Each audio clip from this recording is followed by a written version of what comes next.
Hi everyone. So 11th ஸ்டாண்டர்டுக்கு வணக்கம். 11th standard வந்து பார்த்திங்கன்னா வீடியோ வரல நிறைய பேர் கம்ப்ளைண்ட்டு. ஆனால் இது உங்களுக்கு தகுந்த வீடியோ தான். தகுந்த வீடியோன்னு சொல்கிறத விட முக்கியமான வீடியோங்க. கண்டிப்பாக நம்ம சேனலுக்கு புதுசாக இருந்தீங்கன்னா சப்ஸ்கிரைப் பண்ணலாம் பண்ணிவிடுங்க. எனக்கு கீழே இந்த லைக் பட்டன் கிளிக் பண்ணிட்டு வாட்ஸ்அப் சேனல் லிங்க்லையும் இன்ஸ்டா ஐடியிலையும் ஃபாலோ பண்ணுங்கள். 11th ஸ்டாண்டர்டு வந்து பெரும்பாலும் பாஸ் பண்ணால் போதுங்க சார். எங்களுக்கு வந்து ஒரு மேக்ஸ் சப்ஜெக்டில் ஒரு 60 மார்க் எடுக்கிற மாதிரியாவது ஒரு பிளான் சொல்லுங்கள் சார். அதே மாதிரி ஃபிசிக்ஸ் கெமிஸ்ட்ரிலையும் ஒரு 70 மார்க் எடுக்கிற மாதிரி ஒரு பிளான் சொல்லுங்கள். டோட்டலாகவே உங்களுக்கு ஒரு 450 எடுக்கிற மாதிரி ஒரு பிளான் சொல்லுங்கன்னா அது இதுதான். நான் இது வரைக்கும் சொல்லியிருப்பேன் 550 எடுக்கலாம், 500 எடுக்கலாம். அது ஓகே, இருக்காங்க, இல்லைன்னு சொல்ல. அந்த பசங்களுக்கும் இந்த வீடியோவில் சொல்லுவேன். பட் இருந்தாலும் மேஜராக யாருக்காக இந்த வீடியோனா 450+ எடுக்கிறக்கும் அண்ட் மேக்ஸில் ஜஸ்ட் பாஸ் ஆனால் போதும்னு நினைக்கிறவங்களுக்கும், முக்கியமாக மேக்ஸ் ஃபிசிக்ஸ் கெமிஸ்ட்ரியில் ஜஸ்ட் பாஸ் ஆனால் போதும், ஜஸ்ட் லைக் ஒரு 60 எடுத்தால் போதும் அப்படிங்கிறவங்களுக்கு தான் இந்த வீடியோ அமையும். ஸோ வீடியோவை ஸ்கிப் பண்ணாமல் பார்த்திங்கன்னா தான் புரியும். மேக்ஸை பொறுத்த வரைக்கும் சாப்டர் 1, சாப்டர் 3. சாப்டர் 3ல் நேப்பியர் ஃபார்முலா, சாப்டர் 1ல் 1.3, 1.1ல் 5 மார்க்ஸ் மட்டும் படித்தா போதும். 1 மார்க்கும் 5 மார்க் மட்டும். 4.4ல் கண்டிப்பாக ஒரு 5 மார்க் வரும். நம்ம சொல்லியிருக்கோம் 5 மார்க்ஸ் ஆல்ரெடி போட்டாச்சு, 2 மார்க் 3 மார்க்கும் ஆல்ரெடி போட்டாச்சு 11க்கு. நீங்கள் மேக்ஸ் எடுத்து பாருங்கள். சாப்டர் 5 வந்து 5.2, 5.4ல் நான் என்னெல்லாம் 5 மார்க் கொடுத்துருக்கணும் அதெல்லாம் படிக்கணும். சாப்டர் 2ல் வந்து 2.8ல் 2.9ல் கொடுத்து படிக்கணும். சாப்டர் 7ல் 7.2, 7.4. சாப்டர் 8ல் 8.1, 8.2ல் நான் என்ன கொடுத்துக்கணும் படிக்கணும். 10.4ல் நான் என்ன கொடுத்துக்கணும் படிக்கணும். 12.4ல் பேஸ் தியரம், 11.11, 11.12 முடிஞ்சா. இதை மட்டும் பார்த்தாலே 5லேருந்து 6 5 மார்க் வரைக்கும் அழகாக எழுதலாம். 6 எழுதிடலாம் என்ன கேட்டால், சரிங்களா? ஸோ இது கூட பார்க்க முடியாதுன்னா ஜஸ்ட் பாஸ் ஆகணும் அப்படின்னா இது 3. அதுக்கப்புறம் 7th சாப்டர், 8th சாப்டர். அதுக்கப்புறம் 10.4ல் 4 சம் தான் இருக்குது. அது லாஸ்ட் 4 சம் சொல்லுவேன். 12.4ல் பேஸ் தியரம். இதையாவது பாருங்கள், பாஸுக்கு மேலே எடுத்துடலாம். 20 1 மார்க்கில் 18 1 மார்க் புக் பேக்கே வந்துடும். புக் பேக் 1 மார்க் மட்டும் எப்படியே படிச்சுட்டு இதையும் ஒரு 5 5 மார்க் கரெக்ட் ஆகிட்டிங்கன்னா போதும்.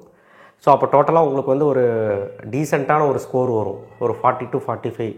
2 மார்க் 3 மார்க்கில் ஜஸ்ட்டு எங்கெல்லாம் உங்களால் ஃபார்முலா தெரியுதோ எழுதி வச்சுக்கிட்டு 2 மார்க் 3 மார்க்கும் என்னால் சொல்ல முடியும். 2 மார்க் 3 மார்க் வந்து நீங்கள் வந்து எழுதணும் அப்படின்னா ஜஸ்ட் லைக் நான் சொல்லிட்டேன், அந்த எல்லா வீடியோவும் சொல்லிட்டேன். 1st chapter, 2nd chapter, 4th chapter, 5th chapter, 7th chapter, 8th chapter, 10th chapter, 12th chapter. இவ்வளவும் முடியலனா at least 1st chapter, 4th chapter, 5th chapter, 7, 8, 12. ஏன்னா 10 வந்து ரொம்ப பேசிக்கான டிஃபரன்ஷியல் கான்செப்ட், ரொம்ப ஈஸி. இதுலேயே மட்டும் நீங்கள் கான்சன்ட்ரேட் பண்ணி 2 மார்க் 3 மார்க் படித்தா கூட 6 2 மார்க் 6 3 மார்க் அருமையாக எழுதலாம். நான் கொடுத்துருக்க இம்பார்ட்டண்ட்டே போதும், சரிங்களா? எக்ஸ்ட்ராவாக 2 படிக்கணுன்னா 2 10 படிச்சுக்கோங்க. இதே மீறி 11th படிக்கணும், 11th அதுக்கப்புறம் 3rd சாப்டர் இதெல்லாம் படிக்கணும், அது உங்களுடைய இது. அதுக்கும் நான் இம்பார்ட்டன்ட் கொடுத்துருக்குறேன் பாருங்கள். ஸோ இது வந்து மேக்ஸுக்கு பாஸ் பண்ணுறக்கும் சரி, ஒரு டீசெண்டான ஸ்கோர் எடுக்கிறதுக்கும் சரி உதவும். கண்டிப்பாக நான் 2 மார்க் 3 மார்க் எழுதணும்னு ஆசைப்பட்டிங்கன்னா அந்தந்த எக்ஸசைஸில் அந்தந்த சாப்டரில் பார்க்கணும். 5 மார்க்குக்கு நான் சொல்லிட்டேன். இப்போ ஃபிசிக்ஸுங்கிறப்போ ஃபஸ்ட் யூனிட் எல்லாம் படிச்சிருங்க. நான் கொடுத்தது மட்டும் தான் 2 மார்க் 3 மார்க் 5 மார்க். நான் 5 மார்க் வீடியோ மட்டும் தான் போட்டுக்க, 2 மார்க் 3 மார்க் நீ போடல. நான் போடும்போது அது படிச்சுக்கோங்க. 2nd unit, 4th unit, 6th unit, 7th unit, 9th unit. இன்னும் கம்மி பண்ணுங்கள் சார் அப்படின்னா இந்த யூனிட் மட்டும் 2 mark 3 mark 5 mark book back 1 mark எல்லா லெசன்லையும் படித்தா கிட்டத்தட்ட 45லேருந்து 50 மார்க்கு கண்டிப்பாக எடுக்க முடியும். 70க்கு சொல்கிறேன். ஸோ அதனால் தரவான 90% கொஸ்டின் படிக்கணும் இந்த லெசன்ஸ் எல்லாம். ஆல்ரெடி 7th லெசன் மிட்டமுக்கு படிச்சிருக்கீங்க. ஆல்ரெடி இதெல்லாம் வந்து பார்த்திங்கன்னா உங்களுக்கு நிறைய 5 மார்க்ஸ் ஈஸியாக இருக்கும். இதில் ரொம்ப சின்ன சின்ன லெசன்ஸ் நான் செலக்ட் பண்ணது. ஸோ இதில் நீங்கள் கோ த்ரூ பண்ணிங்கனாலே உங்களுக்கு அசால்ட்டாக 70க்கு 50 எடுக்கலாம்.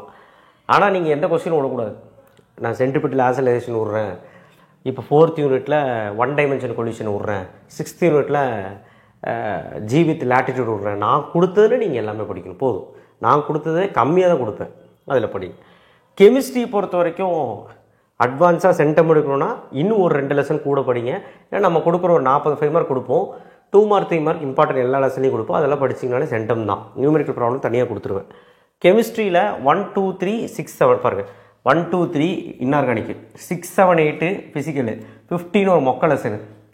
இதை மட்டும் படித்தாலே 45 மார்க் ஈஸியாக எடுக்கலான்ட்டு நிறைய பேருக்கு தெரிய மாட்டேது, சரிங்களா?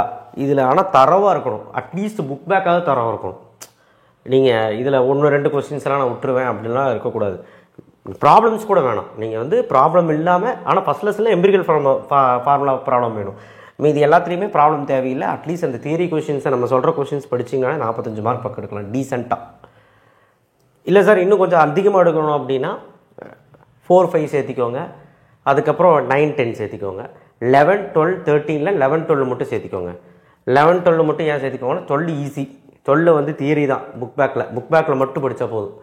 11th யூனிட்லேயும் புக் பேக் மட்டும் படித்தா போதும். 9-10ல் ரொம்ப இம்பார்ட்டன்ட் கொஸ்டின்ஸ் மட்டும் படித்தா போதும். நான் சொல்கிறது புரியுதா? ஸோ இதெல்லாம் பண்ணிங்கனாலே இன்னும் ஒரு 10-12 மார்க் ஜாஸ்தி ஆகும். ஸோ அதை சொல்கிறேன்.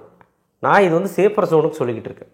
அடுத்தது பயாலஜி, பயோபாட்னியில் ஃபஸ்ட் லெசன் 4th லெசன் 6, 7, 8 இதில் எல்லாத்தையும் புக் பேக் மட்டும் படிச்சுக்கோங்க. நம்ம சொன்ன கொஸ்டின் போதும். 13லேருந்து 15 வரைக்கும் நம்ம சொல்லக்கூடிய 5 marks. Calvin cycle, Krebs cycle, glycolysis, pentose phosphate பாத்வேயோட இது சிக்னிஃபிகன்ஸு, ஆக்சின், கிபர்லின், சைட்டோகைனானோட ஃபிசியாலஜிக்கல் எஃபெக்ட்ஸ், இது எல்லாமே C3 C4 சைக்ளிக் நான் சைக்ளிக் டிஃப்ரென்ஸு. ஸோ இதுதான் கேட்பாங்க. இதில் இது ரொம்ப ஈஸியாக அட்டன் பண்ணிடலாம். பார்க்க தான் பெருசாக இருக்கும். நான் சொல்கிற கொஷின்ஸ் படிச்சிங்கன்னா எழுதிடலாம். அதே மாதிரி முன்னாடி இந்த ஃப்ராகு இன்செக்ட்ஸ் லெசன் ஒரு காக்ரோச் லெசன்ஸ் வரும். அந்த லெசனில் புக் பேக் மட்டும் படிச்சிங்கன்னா அது ஒரு 5 மார்க் வரும் எப்பவுமே. அதே சாரி நான் தப்பாக சொல்லிட்டேன். ஜுவாலஜியில் இதில் வந்து பார்த்திங்கன்னா தத்துரா மெட்டல், ஆலியம் சிப்பா, சங்கு புஷ்பம், அதாவது கிளிட்டோரியா டர்னிட்டியா, இந்த 3 படிச்சிங்கன்னா ஏதோ ஒன்று எழுதிடலாம். அதை விட்டிங்கன்னா ஃபஸ்ட் லெசனில் 5 கிங்டம்மு அந்த மாதிரி கொஷின்ஸு, 6th லெசன் 7th லெசன்லாம் ரொம்ப ஈஸி. 9th லெசனில் கூட ஒரு கொஸ்டின் இருக்குது, dicot stem, monocot stem, dicot root, monocot root, இதெல்லாம் கேட்பாங்க.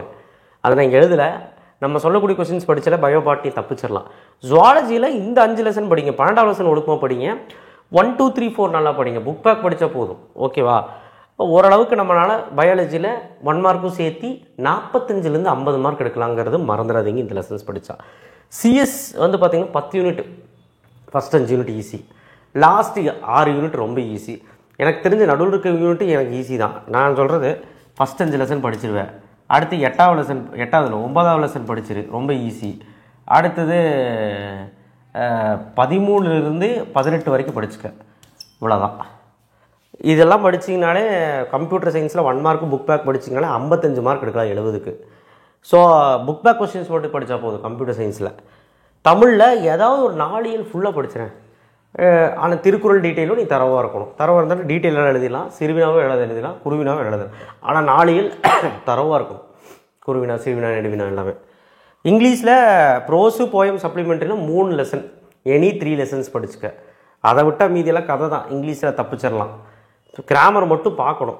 அது கிராமர் வந்து எக்ஸாம் டைம் நம்ம சொல்கிறோம்.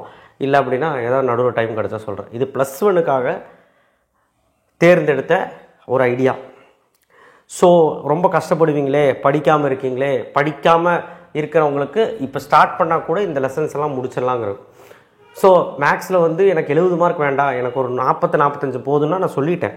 எப்படின்னு சொல்லிட்டேன். ஃபிசிக்ஸ் கெமிஸ்ட்ரியில் வேணால் அவங்க தியரி படித்து எழுதிக்கோங்க.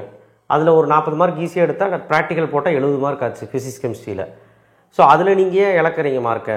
கொஞ்சம் அப்படியே லைட்டாக டச்சப் பண்ணிங்கன்னா போதும். சரியா? ஒரு 25 மார்க் இருக்குது ஃபிசிக்ஸில், அது படித்தா போதும். அதெல்லாம் நான் சொல்லுவேன். நம்ம சேனலை தொடர்ந்து ஃபாலோ பண்ணுங்கள். ஓகேவா? ஸோ 11th ஸ்டாண்டர்டுக்கு ஒரு பாரமாக இருந்த ஒரு பிரச்சனையை நான் முடிச்சிருக்கேன்னு நினைக்கிறேன். கண்டிப்பாக நம்ம சேனலை சப்ஸ்கிரைப் பண்ணுவீங்க. தொடர்ந்து வீடியோக்கள் வந்துக்கிட்டே இருக்கும். 11th பற்றி பேசணும்னு நினச்சேன், அதனால் பேசுகிறேன். சரிங்களா? And thank you. ஷேர் பண்ணுங்கள், சப்ஸ்கிரைப் பண்ணுங்கள், மறக்காமல் பெல் ஐக்கானை ப்ரெஸ் பண்ணுங்கள். உங்களுக்கு ஆல்ரெடி இம்பார்ட்டன்ட் போட ஆரம்பிச்சிட்டேன். இனிமேல் 2 month 3 month தான் போடணும். அது எல்லாமே உங்களுக்கு வந்து சேரும்.